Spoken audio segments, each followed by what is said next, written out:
There are three main sections to writing a good essay: the introduction, the body, and the conclusion.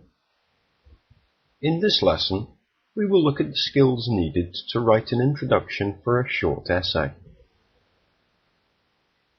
For this lesson, we will use this topic. Older people should be looked after by their children, not the government. The main purpose of the introduction is to tell the reader what the essay will be about. To do that, you need to identify the keywords in the title. In this case, the keywords are older people, looked after, their children, and not the government. Of course, we cannot simply copy these words, so we move on to step 2.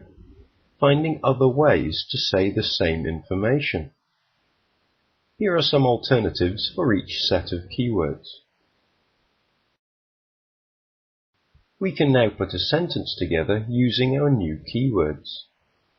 Some people feel that responsibility for the care of elderly people rests with the family, not with any government department.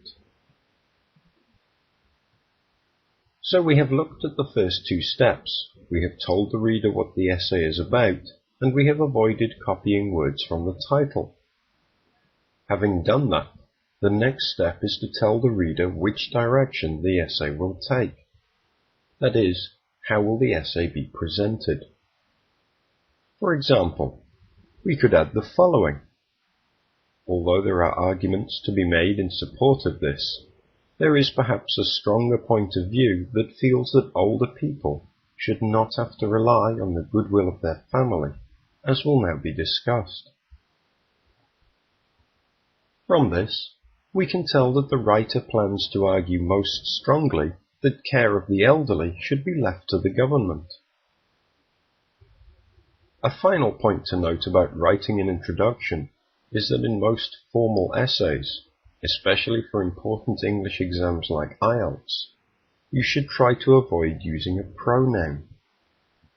For example, as will now be discussed is far better than as I will now discuss. You should now be ready to move on to the body of your essay.